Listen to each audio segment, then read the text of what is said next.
Om Ashato Ma Sadgamaya Tamasho Ma Jyotirgamaya Mrityorma Amritangamaya.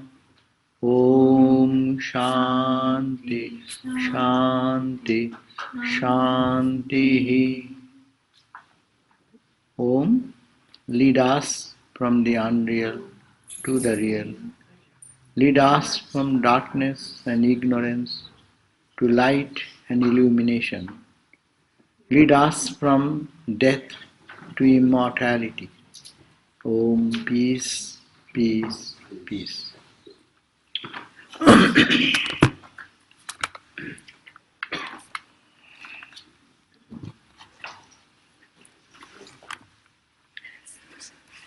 Okay, so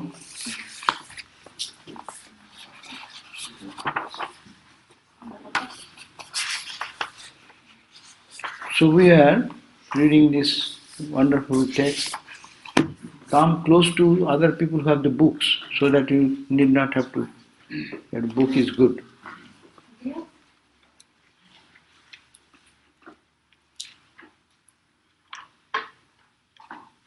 So this is the book. It's called on the teachings of the great sage Vasishtha, given to the Lord Rama, God incarnate. This is for our own purpose. It has been given not for Rama. Rama is God himself, he does not need much. But they will need more. So the sage Vasishtha gave this instruction so that we can adapt them in our life. And how relevant is this? This text was written how many? At least few thousand years, at least hundreds of years before. And still the conversation between the Rama and Vasishtha. Just imagine, Rama is not today's affair. Today's is, say, Christ, 2000 years. Before that is Buddha, 2500 years. Before that is Krishna. Imagine something before that. And before that Rama. So it should be somewhere. I do not know, whatever you can imagine. At least 3000, 5000 years, at least you have to give it. 3000 I got it already. So anyway, that is not the point. So what this lesson is given there, it is such a vibrant, inspiring text that people read it, read and reread again and again to understand our divine nature. Who am I? What is this universe? Why are you here? What are you doing in your life? What is the ultimate goal of life? What you have to achieve? What you have already achieved and how frustrated are you with that achievement? This is the book of analysis as also hinting to that truth which is eternal truth. And this text is a very concise text of 30,000 verses book, to concise to 6,000 verses, and this is only 223 verses, where it's to consume this, it takes whole life to think about what this text are talking about. It is the condensed philosophy which has been given in one place for the good of humanity, to absorb, to think, to meditate in the way the ancient sages have thought about. It is universal because it is non-doctrinal. It is universal because it does not have to believe this way, that way. It does not give you the opportunity to go to hell even. There is no hell. It is all divine, you are all divine, you are all blissful, you don't know only. So that message is here. So, first chapter we have finished. In the path of spiritual life, what is the greatest tool? The first important tool is you should have to be detached. And that was the chapter, first chapter we finished. We are entering into the second chapter on page 61. Go to page 61. And there, detachment is necessary because all our suffering, it is an analytical book. Look at your life. What is the cause of your suffering? Oh, this man is bad and he is creating trouble for me. Oh, this situation is bad because that is bothering me. I am tormented by this. All you are talking about that. But who can give you suffering unless you accept it? No one can give you suffering. If you are detached, something happening in the street, and if you something happening to the body, if you think I am not affected by that, it's happening in the body. You are not the body. When you dream, where is your body? This body. Mosquito can bite, someone can come and tell something glorious about you, someone can come and abuse some words, strong words. You don't know because you are not there. Body is there, but you are not there. That means you are some beyond body. You have another existence. So your all suffering is coming because you are attached to this body and body related people, body related environment, body related bank balance, cash, friendship, relationship, all these are coming because of the body. So should we die then? Spirituality teaches, you should then all go to the deep forest and cry and weep, ha ha ha. I don't want to be in the world, it is all bad. No, live in the world, go through the experience of life, but only detach yourself. Then it will not bother you. You will enjoy the same thing and with a little freedom of your own. The world will try to give you suffering, but it will fail because you are detached. It is happening to the body. Body is a machine. It is happening. Go to the doctor, they will fix it. That's all. I am not the body. If I am the body, I will be 24 hours body. In your dream, you are not the body. In your sleep, you are not this body. So this is the analysis we have read. So detach. Now, what about me? Okay, I understand. This is me. I am getting attached. So I learned detachment. But what about this world? What is this universe? What is this? The stars, galaxies, earth, planet, water, air, human being, subhuman, and plant. What is this? What is the universe? So, this universe as I see is so real. Is it real? Question. Is it real? Yes, it is real. I see it. I saw this table yesterday and I am seeing this table today. I came here 25 years. I see the pews here and I am seeing today. Yes, pew is real. Is it real?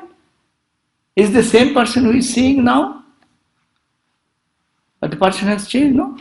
25 years ago, my hairs were a little black. I looked a little younger. After 25 years, I become old. And the table, chair, and the pews have become old. Though it's not perceivable, but it's become old. The people I saw around, some are gone to the glory. So who is real here? What is real? We are seeing only a change of objects in a speed. And we are thinking it is this real. This is not real. Every second, everything is in split second, it is changing. What are you thinking of real? Reality is what then? There is a question. So this chapter talks about it is unreal nature of the universe. This universe appears to be real, but with the split second, it changes. Our body, all the cells are changing every second. You are not the same person which you had talked about 1 second before. And we think, I am the same guy. If you are the same guy, look at your picture of 10 years before. You bring your own photograph and now put it up on face. Why is that old gone? If it is unchanging, you should be same. So this is the analysis to understand the real nature of me and what is this universe. This universe, though it appears to be real, but it is unreal. Therefore, you have to live in the world. Body is also unreal. My mind is also unreal. Why? Mind of a child is something different. You are not the same child mind now. A baby mind is no more today's mind is not your baby mind. Today's your body, your mind is not the young person's mind. So, mature. It is attained certain knowledge. You are not the same person in your emotions. So everything is changing internally and externally. The sun is changing every day, radiating so much of energy. The moon, the stars, these galaxies, everything in the cosmos, it is a change, but you think it is all unchanging. This is our misconception. So, we have second verse we read, 61. So those who can read, they see that their second verse, there is the Sanskrit. Those who know Sanskrit, they can read it. Those who cannot, next one is called transliterated, page 61. And you see, you can follow that transliterated words. It is, I am reading, not that necessary that you should read, but it is better to learn the Sanskrit by that way. So what it says? Chittanmesha nimeshabhyam Chittanmesha nimeshabhyam Samsarasya udayakshayo Samsarasya udayakshayo Vasana prana sangrodhat Vasana prana sangrodhat Animesham manaha kuru Animesham manaha kuru. You can find that one line, again you can go down next two verses, there you have split the words, so it is easy for you to chant. See, follow that. Chitta unmesha nimeshabhyam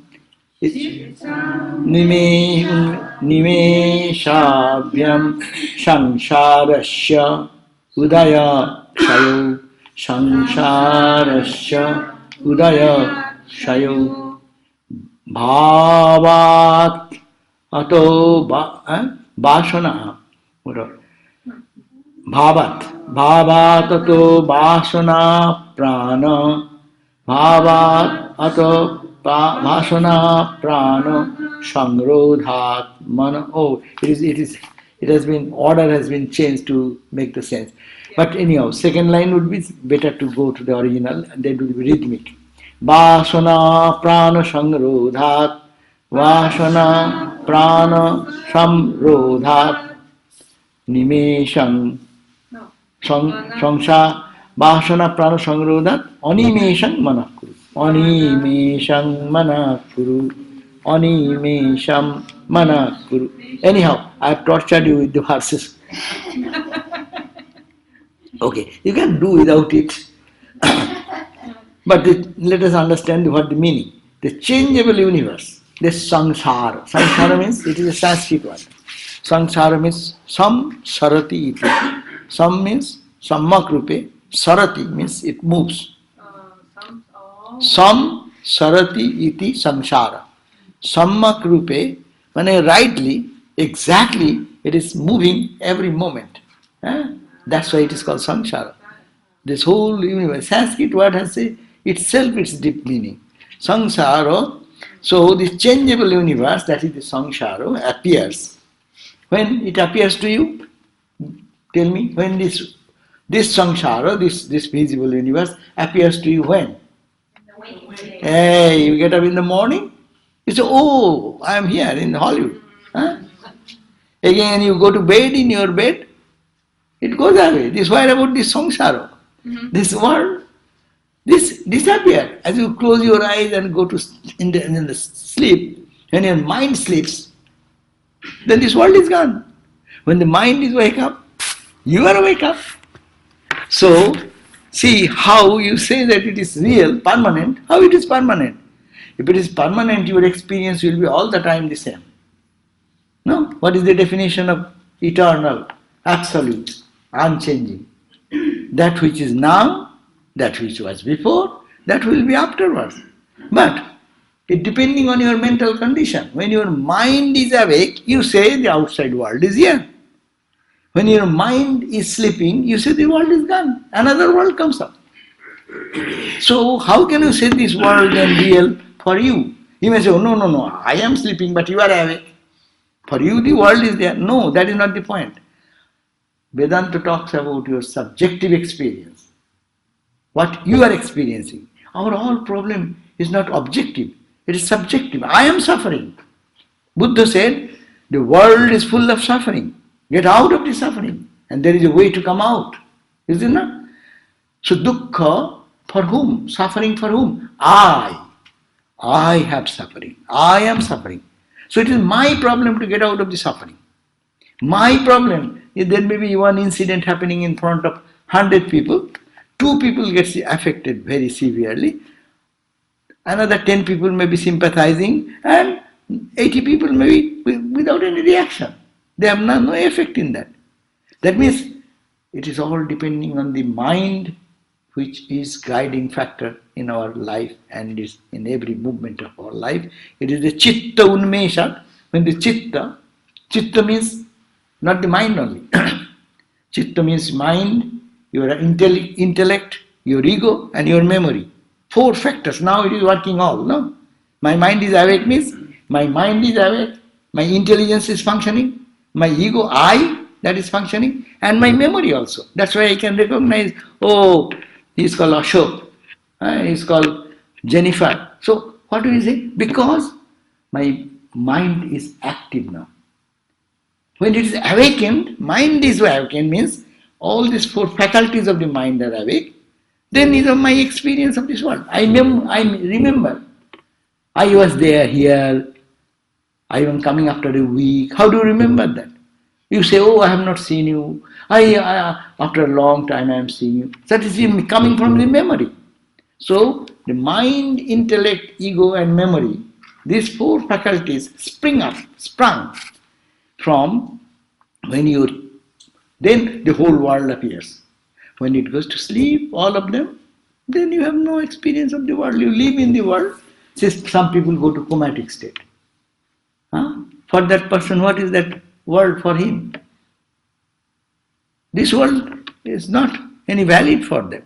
So that's why this is changeable universe, samsara, appears and disappears with the blossoming of the mind and its absence. When the blossoming of the mind comes up, the appearance becomes real. When that goes away, that means it just disappears. The world goes away for us. Suppose one day I was speaking here, I came first that time, and I probably may have some acid reflux or something like that. So I was standing here and giving a talk, and suddenly, for a split second, boom, I fell down. And then everyone started calling 911, and by that time, within a split second, I woke up. I became normal again. For the split second, the world disappeared. And when I woke up, I said, no, nothing has happened. But they have already called Dr. 911. I said, nothing. So they went back. But the point is that in a split second, my mind just goes into sleep. For some reason, doctors give some injection anesthesia. What happens? You go to doctor and they do an operation of 2 hours. No? And I have some experience. And then after that, when you come up, you say, split second, you have slept. And already the operation is done. That means the whole operation going on 2 hours, and your body is getting cut and put or whatever they are doing, but you are not aware, your world is gone. So your experience of the world depends on your mind when it is waking, in this waking state. And when the mind just goes to sleep, this world vanishes for you. Don't mind what others do. Because our life we come alone, we go alone. Whatever philosophy you bring in between, that's your own creation. No one will be sharing when you will depart the body. Huh? Who will go with me? Or you? When we die, we'll have to go alone. But this world appears and disappears. When? As the mind is waking up, or mind is goes to sleep. My question is it that the chitta is unbounded and ahamkara binds it? And the basic question is, what is the relationship of chitta to ahamkara? You know that. These are the same person working in 4 fields. You are the same person driving, you are called driver. You are the same person cooking, you are called cook. And you are the person, same person writing, you are a writer. You are the same person, you are a friend. So same person works. So it is called the mind is only one entity. Due to its functionality, we divide it into four names for our functional use. Mind, when it is mind, it is vacillating, it cannot decide anything. Shall I go or not go? Oh, I cannot make my mind yet. Normally we say, after some time, oh, I decided I'll go. Or no, I can't go. That is the function of your intellect. Mind vacillating, same mind determines, that's called the determinative faculty or buddhi. Then said, I will go. That's another part of the mind functions as ego. I will go. I will. I is connected everywhere. So I and my memory is another faculty of the mind where it is stored old impressions and they come up and we match with that old experience, we call it memory. So these are all one thing functioning in four ways. Yeah. When we talk about the Antakarana, it's really all four of them. When we talk about the Antakarana, Antakarana is the four. It will be all four All together. four together. But when we talk about Chitta here, it's really the mind stuff, all the memories. This is Chitta stuff. Chitta also, as I said, Chitta means the four. It's different terminology. So, therefore, then make the mind. Therefore, what is the science? If this is the functionality, mind waking up, the world becomes real. Mind goes to sleep, the world disappears. No? You may say, no, I dream. That's a subtle world. Your mind is still awake in a subtle level. And that also becomes dysfunctional. Then what happens? You go to sleep. That time, neither this world is true, neither your dream world is true. Both disappear. But you don't disappear. You are there. You say, I slept. That I is the subject of our finding the truth. What is that I? That is the point.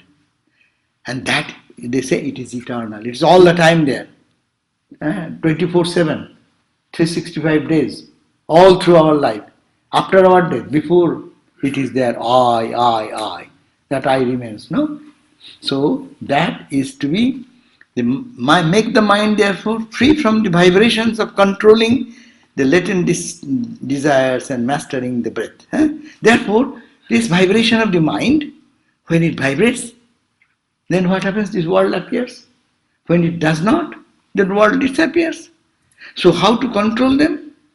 That whole life's philosophy is to have self-mastery and to be established in eternal joy. How can you do that? Two ways. Free from vibrations by controlling the latent desires. Vibrations come in the mind. Why? Why my mind vibrates? Because I have some desire. I will go. Why? Because if you desire to get something in the market, you will go to Trader Joe's. Why? Vibration, it says, well, I need this. No? So some desire is there. You come here. I will go to temple. You have some desire. That prompted your action. So, make the mind therefore free from vibration. If the mind does not vibrate, in another language, yoga school will say, chitta vritti nirodha. Try to make your mind free from all ripples. What he is doing? He is reading, asking. He's writing notes. Oh, Baba. He's a good student. Yes, I saw him, I know him. Yeah. So it is very important point that to focus on that. That therefore we know the vibration of the mind is creating this universe, and when mind is sleeping, no universe, no world, no pleasure, no pain. When you are in deep sleep, if your body has deep pain, you take a pill and you go to sleep. What happens? That means your mind makes the mind dull. Mind is not functional. Then what happens? You don't feel the pain. Your body is undergoing the pain. Don't mind that because you took the medicine, the body is not getting the pain. Only the connection to the brain is disrupted. And mind being not, you cannot agitate the brain, so it does not go to the mind. And mind is not there. So with the mind, all our experiences of joy, pleasure, pain, anger, frustration comes. And when the mind becomes still, there is no joy, no suffering. That's why it's called samadhi. In the highest plane, devotion, in spiritual plane, when mind becomes perfectly calm. And in sleep also, mind becomes perfectly calm. That's why you don't see anything, neither visible universe or in the... You have no memory also that time. Even now, you are not suffering. But a suffering memory can bother you now. You are sitting here, fully happy, but your mind goes to an old bad memory, And you can cry here. Nothing is happening, but you will cry. Because your memory is functioning there. But in that perfect mind, when mind becomes just plain, no action, reaction there, so there is no memory also. So everything is still there. So that is the state of your perfection. That is the state where you don't suffer anymore. But that does not stay with us. Somebody says, then we should find some mechanism to go to sleep only. Then we will be a perfect peace. Is it not? But no, that does not happen. You cannot sleep that way forever. Therefore, by samadhi only, we can make the mind peaceful. Mind fully awake in the consciousness of the divine, so that there is no other ripple, no other impression, no other impulses of the mind to do for this, run for this, get it, and feel the pains and sufferings of the day-to-day, our life, which brings so many associations, good, bad, etc. So one point is that free from the vibration. How? By controlling the latent desires. Not only the superficial, surface desire, but what is subconscious. Have a control. That's why meditation, the path of meditation. And second is mastering the breath. Why? It is called pranayama. Prana sangrodhat. Prana means the energy, breathing. This is the prana. Prana is the life breath. Sangrodha means perfectly mastering. How? When I am angry, my breath is so irregular, so random, and so disturbing. When I am very emotional, my breath is different. And when I am very good mood, your breath is little different. When you are in the sleep mood, your breath is on the left nostril. Watch it. When you are very active, your movement of the right nostril is much more than the left. And when you are peaceful, both nostrils will be equally. So that is called that's why pranayama means, or people put this nostril like that or do that to bring the balance into that pranic flow. And when it flows very perfectly, that is, you can come to the meditative mood. Then you sit for meditation, you will be quick in your meditation. Because mind and the life breath have a connection, as a geared together. But we cannot control the mind at the beginning, but we can control the breath. That's why by the practice of breathing exercise under a proper guidance, you can cool down the mind also. So two processes they have suggested, by meditation and pranayama. I have a question, and I think I'm connecting the dots, and I just want to see if I'm doing this right. So with controlling our latent desires, it seems like when we come into this life, we come in with a lot of karma, and the karma may be what's driving our desire. And then if we fulfill that desire and find that it's still unsatisfactory, that we start meditating and understand that there's something more, that's how we can control our desires, but it's also how we burn off our karma. Is that right? I mean, are they connected, desire and karma? Perfect. That's the perfect thing. We do work, we come here, we go anywhere because of our desires. Desires are propelled from where? My impression, from inside. Desire comes here, is it not? It does not come from there. But that one thing may be there, it comes through my eyes, I say, oh, I like to have it. But habit, the desire is here. Suppose 10 people are there, seeing the same object, one may rush towards that, and one may run away from that. That means it is having your desire, which direction you like it or dislike it. So it is all in the latent impressions in the mind. As I always say, you do something that has immediate impact. Whatever good deed you do, whatever bad thought you did, all have immediate some impact. Like throwing a stone in the lake. It immediately creates a wave, isn't it? But when the wave subsides, but the stone goes where? It's got to the bottom. So every time I'm seeing you, every time I'm hearing, every time I'm talking, this is creating a ripple, creating a wave. And not to die there, but it goes to this bottom of the lake and stored there. When it gets environment congenial, it like Google engine, it click. You see something, it goes to the eyes, to the brain, and brain sends it to the mind. And mind says, I do not know what is this. It sends it to the Google engine boss, that is buddhi, intellect. And there is a good storehouse of infinity photographs, samskaras. And it catches from there, oh, I know, I have seen before, this is this. That is the way we recognize. So, impression is everything we are doing is creating an impression. So the samskara is connected also to an emotion, like if you Everything. Everything. There's an emotion connected with it. Emotion, with anger, with frustration, with love, anything we are doing, any action we are doing, that is having immediate impact, plus the impact which goes in the substratum remains there. It may not fructify now, but when a congenial situation comes, it can spur up. Is chitta localized to the jiva? And if so, what do you call the consciousness that connects everybody? Chitta is individually, but chitta is like your chitta, my chitta are not separate. We are in the same pool, big ocean. You are a drop, your chitta is one drop, my chitta is another drop. That's so long individuality.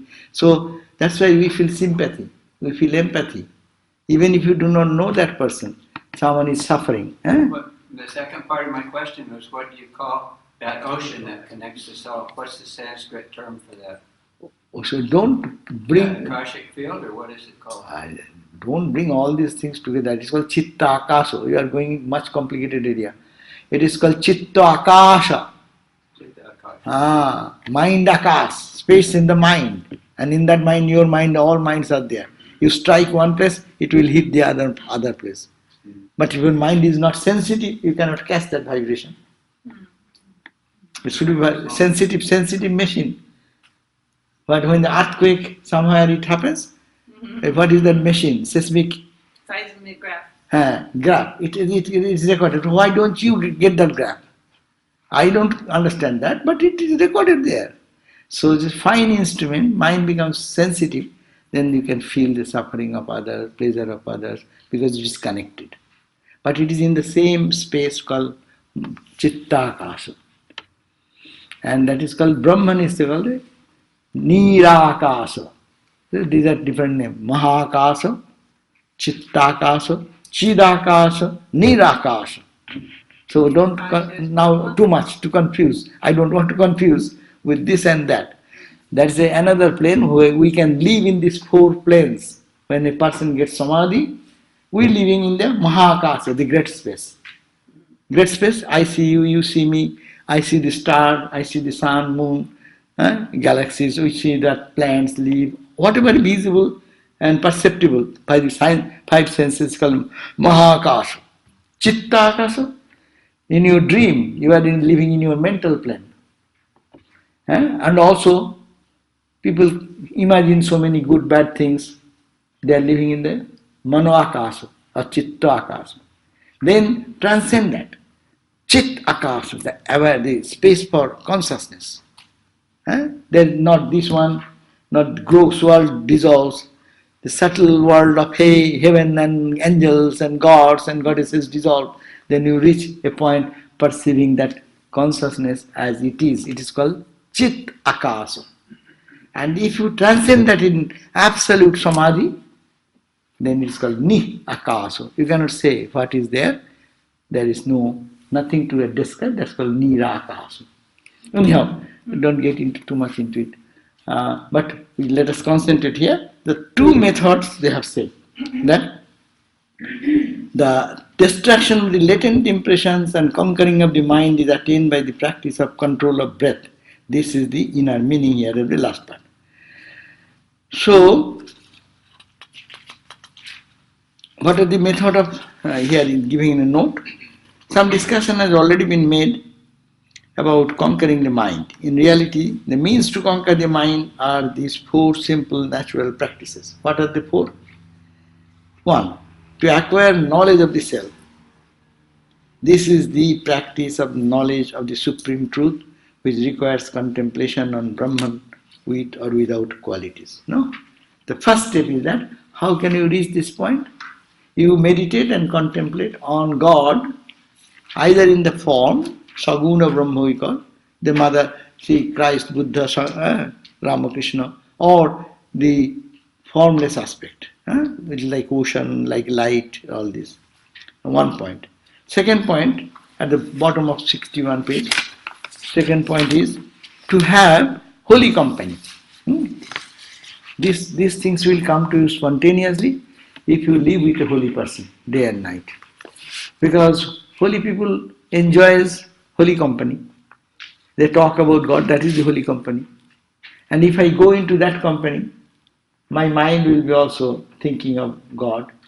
So, second point is holy company. First point is, what he said? Just read it. You contemplate. What you contemplate?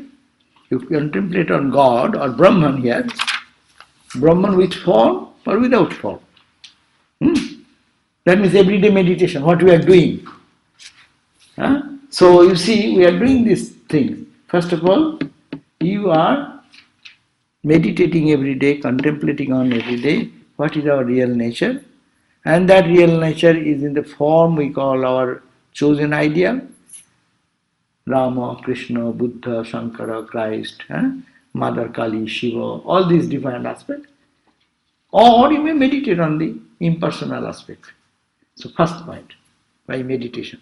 Second point he said, by holy company. Because whenever you go to the holy company, you will get this boosting.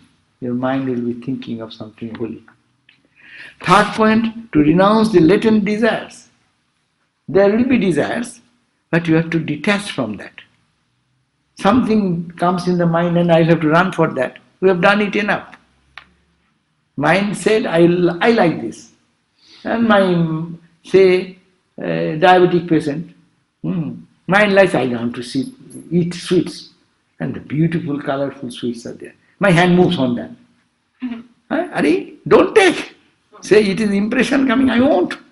So have some control over there. So that's why it said, renounce the latent desire and to restrain the vibrations of the vital air. That means your breathing exercise by which. So, four methodology has been described there.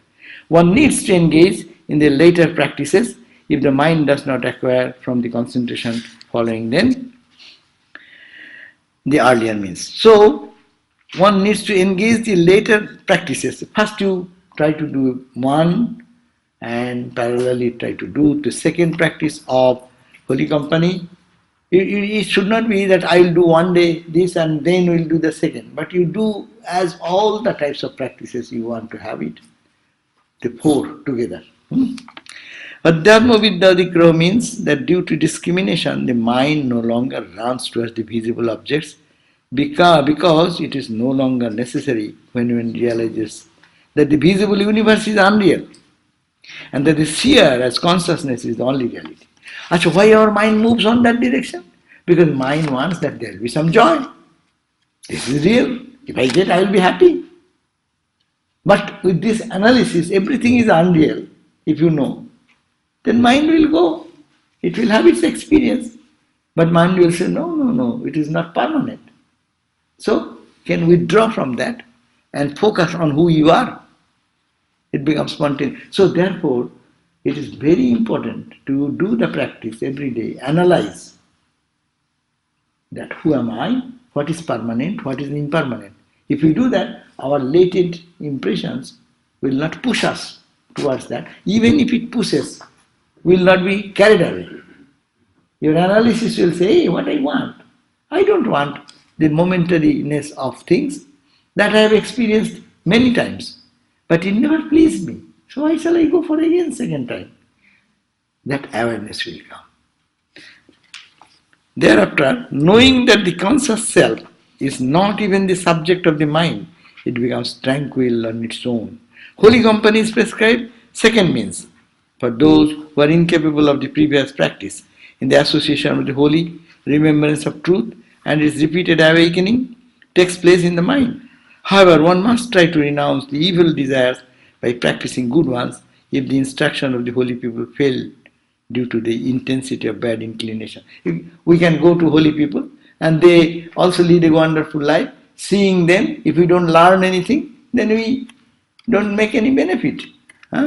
That's why it says, because of the inability of the person to grasp the holiness there. So what to do there?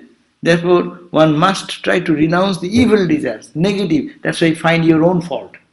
Where your mind is going, why it is not able to grasp the holy teachings of Ramakrishna, Buddha, Christ, no? Why it is not able?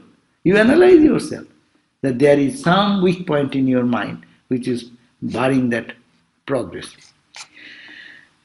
Yet, due to ill luck, if the bad inclination are too strong to overcome, then the very last means is to practice the control of mind through pranayama. Lust, anger and the rest, whose roots are in the desire, without any discernment of pros and cons, arise suddenly due to some instigating cause. Here desires mean the impressions of the past experience, samskaras of lust and so forth.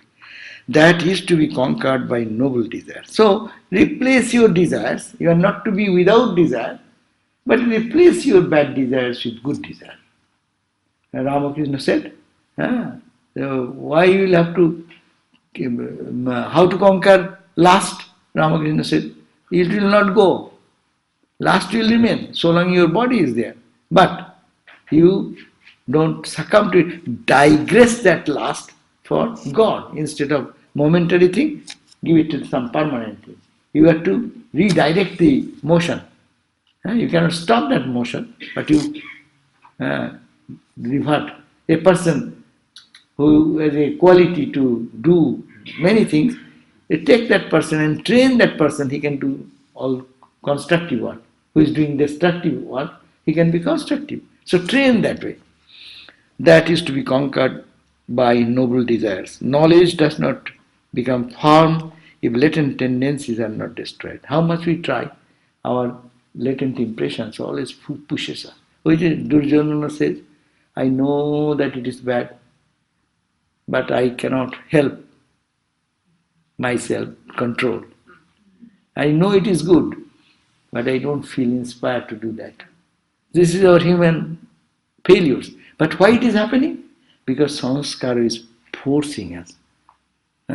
You may try, but samskara forces. But should we not do anything? No. If we know the nature of it, if only knowing the nature of it and teaching the mind again and again, why are you running for it? What is the gain? Is it permanent? Is it temporary? Is it momentary? Will you be happy with it? How many times you did that mistake? Will you do once again? Like that, constant teaching of the mind then can change its direction.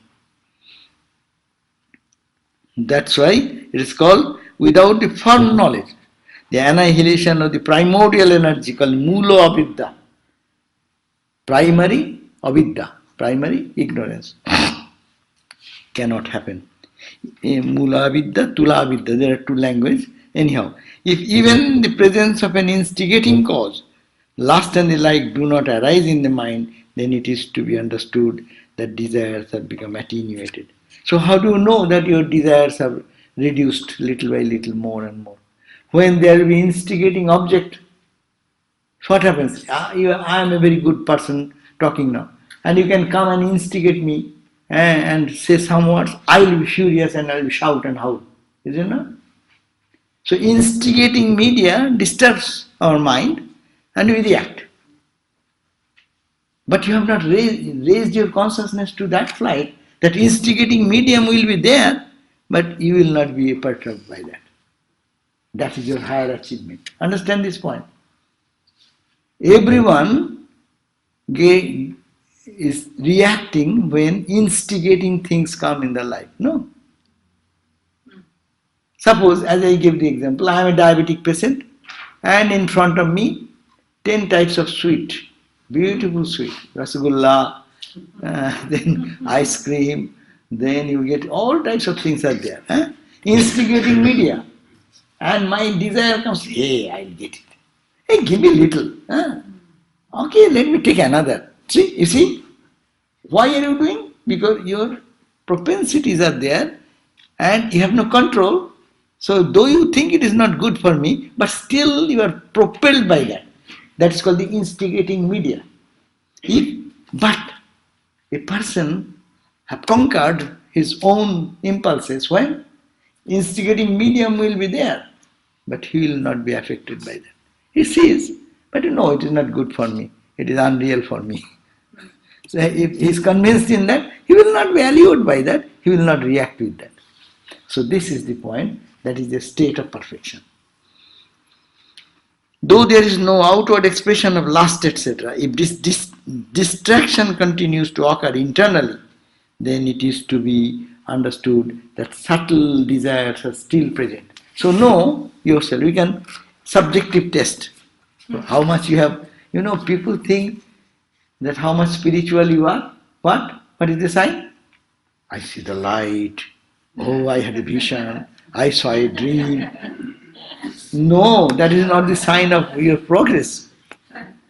Maybe it is good because mind was good, that's why it showed you good dreams, good experiences. But that is not the major criterion of your development of your spiritual life. What is the major criterion? Stimulating objects will be there. You will not be disturbed by that. You have your mastery and you are not a slave of the situation. So when it happens, know that you have progressed spiritually. And how will you understand every day? Every day God tests us, puts us into odd situation and tests us how much you can withstand. And a point comes, you can withstand and burst out at one point. That means the limit has crossed. That much you can take, no? And then it tears off. And then comes our anger, our frustration, or all these emotions and all these things expresses. So, sign of spirituality here. See, that's why we should read Vedanta books. Sign of spirituality is not only your vision or experience. Because vision comes, vision goes. But can you stay in that state? When that comes, you know that that's the perfect achievement. But it is a sign that you are progressing, that's true. But the better proof is that how can we keep our sanity of the mind to remain undisturbed, unperturbed in all situations or in any situation? Things will happen. Jasmat nodvijate loko lokar nodvijate chaja harshamasya bhayodvegvir mukta jasa chamipriya. In the Bhagavad Gita 12th chapter, it says, he is my dear devotee who is not disturbed in happiness or misery, or happiness or opposite, in heat and cold, in all types of opposites. He is not disturbed. He is my dear. That is the sign, yardstick of spiritual growth. How you keep your inner poise, inner spirit of joy, tranquility without being affected by the stimulation which always bombarded in our life, That's why they are quoting that verse of the Gita, what it says, that page 63, this describes the state of practicing one who can withstand before the fall of the body in this world, the impulses arising from lust and anger, is steadfast in yoga and is happy person. Your all happiness will go away in a split second if you are angry. That I experienced many times. You are a very peaceful person, you are a yogi, you are a Mahapurush, you are a sadhu. Boom! One can stimulate, poke you in such a way, boom, you lose your all sanity and you become like an animal. So, that is the sign how far you have controlled, how far you have succeeded. But God tests us and we fail bitterly many times. But there is hope that we can do it. Your strength grows day by day, sometimes. So total peace. Okay. Next verse, the same one from the Gita, it is said, persons of renunciation who are free from lust and anger. They're taking two terms, lust and anger. It includes everything. Anger comes because I desire something and you stand in my way. Isn't it? Anger will go to you. I wish something and this environment is creating trouble for me. I go against that environment. I am in this country and some rules affecting me. I get angry with that. Whatever my desire is obstructed in any place, I become angry there. Kama, desire, being obstructed, anger comes. And that's why, how to go, this is Kama, Krodha, Vijuktanam, persons who have renounced renunciation, who are free from lust and anger, have controlled their mind and have realized the self. They attain absolute absorption in Brahman, both here and hereafter. Mental resolution are of three kinds. This is the state of perfect soul. One attains the Kama, Krodha, Vijuktanam, that means state, meaning he who has detached himself from lust and anger through attenuation of the latent impression. Impression is there, but they have attenuated their impact. Then impulse of lust and the like do not arise even in there such an instigation comes. That I told you before. You have achieved spirituality means instigation will be there, you will be unaffected. Christ, instigation of such painful situation, crucifixion going on, she transcending that. The greatest example, Ramakrishna, throat cancer, excruciating pain, and no medicine those days. Pain management is not there, but he is always in blissful state. So that is, it is not affecting you. You are risen above. That is called you are established in truth. Then the impulse of lust and the like do not arise even if there is such instigation. So mental resolution are three kinds. What are the three kinds of mental resolution? Intense craving and desire for enjoyment, one. Less intense desire for the enjoyment and the desire to attain divine trait. Three states.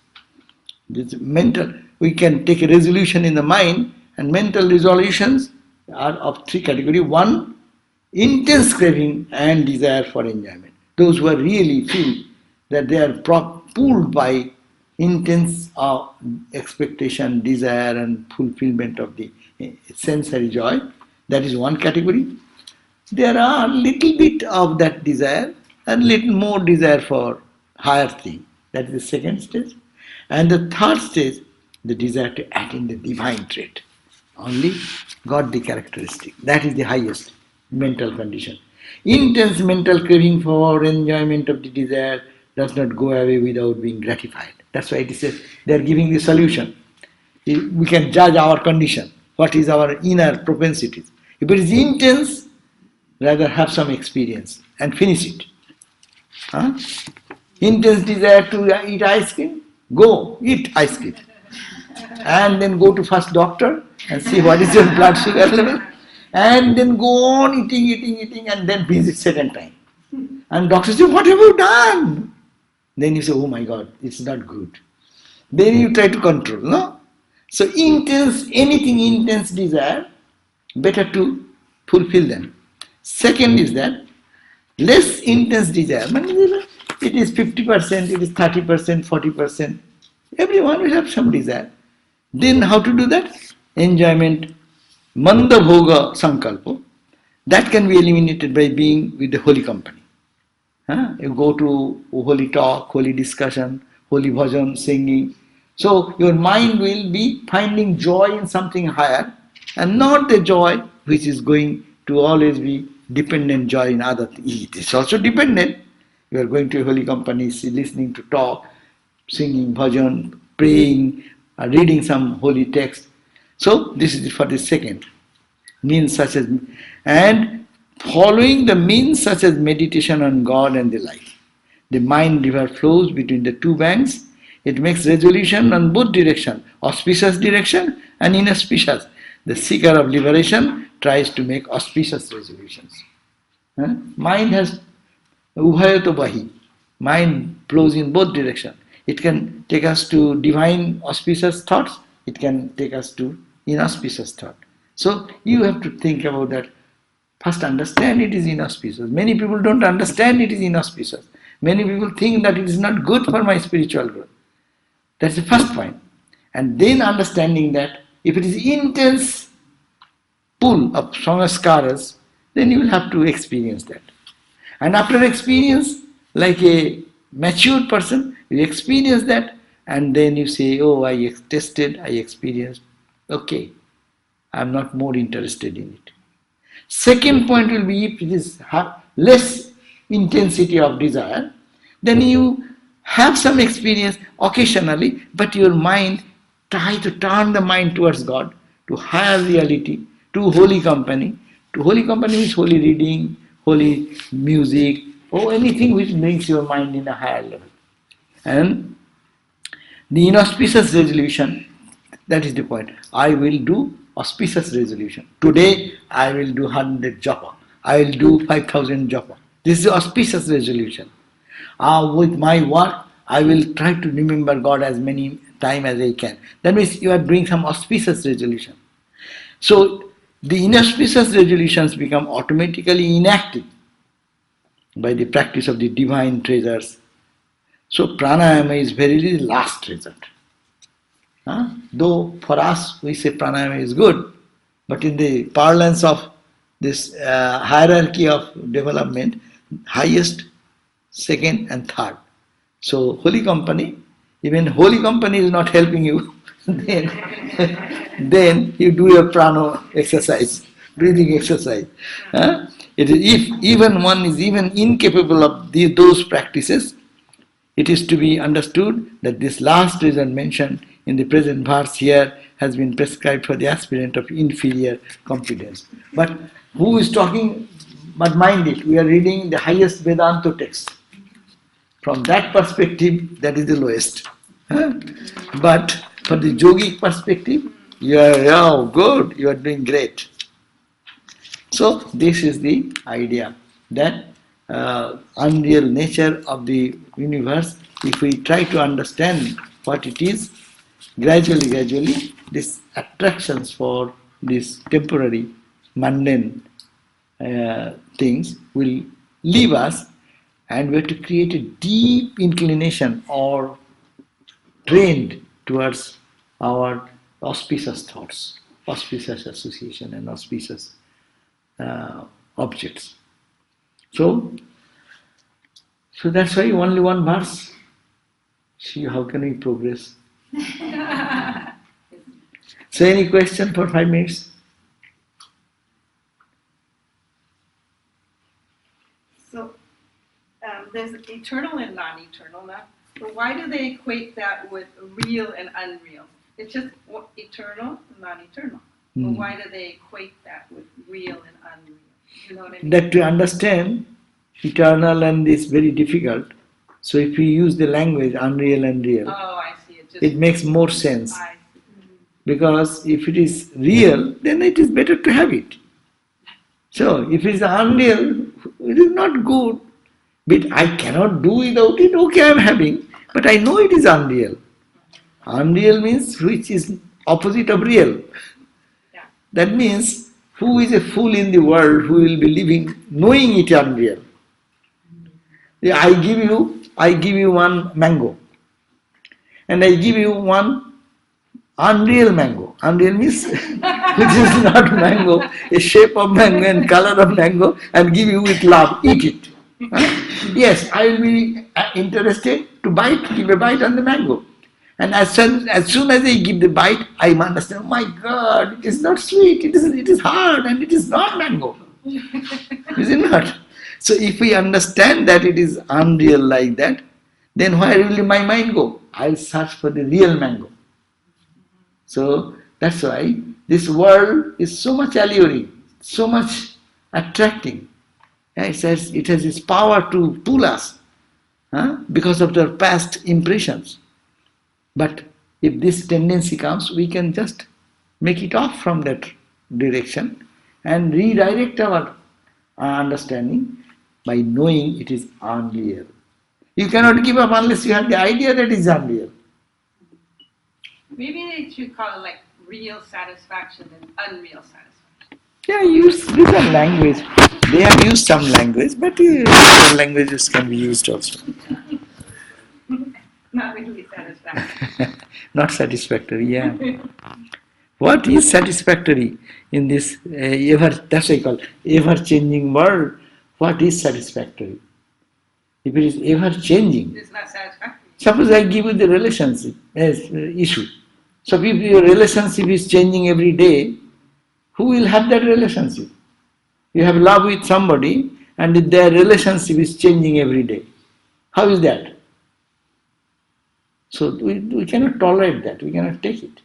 So we want something in our every moment of our life, we want something steady, which will be real, means truth.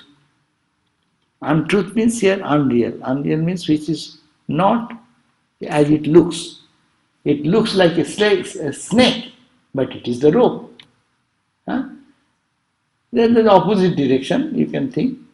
So it looks like sweet, but it is actually sour. So if I know it is sour, so I will not have, if I am not very much fond of sour, then I will not look at that side. So main thing is that we are divine, we are pure, we are essentially Satchidananda, Ananda, Sharupa. By our very nature we are pure and stainless, and we are of the nature of perfect bliss and peace. If that being the factor, why I am suffering so much? Because I am holding something which is impermanent. I am holding something which is unreal. It is not real. I am trying to hold. By that time I hold, with a split second it is going out of my finger. Nothing is permanent, nothing is real. From a scientific perspective, look at that. In the even physical world, if we analyze, nothing can be that it is static here in this world, excepting Brahman, the space, behind the space. As I says, Mahakasa, Chittakasa, Chidakasa, Nirakasa. That Akasa, that space is unchanging beyond all this. But in this three plane there is changes.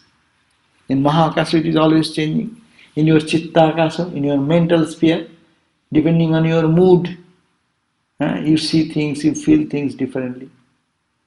And your meditation go deeper, then you go to Chidakasa, you see, you live in the awareness of your consciousness. I am aware that I am divine. No? Awareness still there, I is still there. And when the I collapses, then what will happen? That is that. Who will say what is what? Okay? Yeah, I'm looking at page 64 where it says, the inauspicious resolutions become automatically inactive, nivritta, by the practice of divine treasures, Daivi Sampat. What are the divine treasures? What are Daivi Sampat? Doesn't say in the text. In 64 page. Page 64, about 1/4 of the way down in the text. Achha, what is that? Daivi Sampat. What does that mean? Doivi, Doivi Sampat. Doivi means divine. Deva, it comes from Deva. Yeah, I got that idea, the divine treasures. But Inauspicious. what are the divine treasures? What are you referring to? Oh, all the in the Gita there are Daiva Sampad, 20 good characters, Ahimsa, Satta, truthfulness, this, that, following so many good traits which are noble traits. These are called Daivi.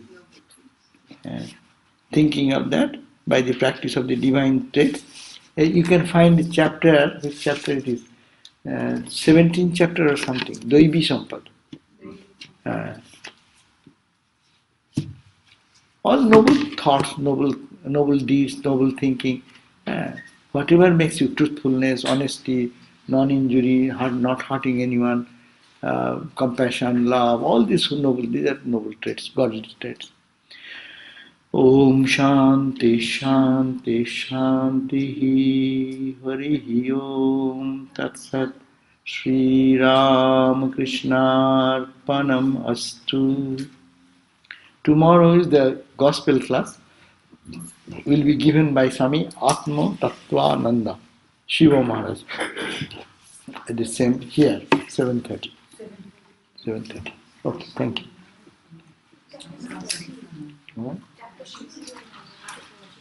16 chapter. Last number? Huh? 16 last number.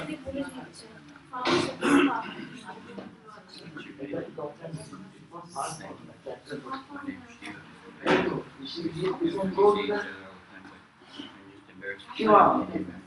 Hello. Chapter 16 of Bhagavad Gita. I just studied the 16 of the Bhagavad Gita. I'll check it out, thank you. Fearlessness, purity of heart, devotion to knowledge, to the path of yoga, charity, self-restraint, sacrifice, study of oneself and the scripture, austerity, straightforwardness, or straightforwardness, like that. Harmlessness, lack of anger, renunciation, but all these good qualities, they have given big list. No, but those are good things to think about and trying to give ourselves guidance for our behavior and thinking. And that is, don't think 20, 30 points. Remember one, love God. If you think 20, 30 points, you will forget one and then forget the other. But then let me think God, let me think of holiness, let me see the goodness in others.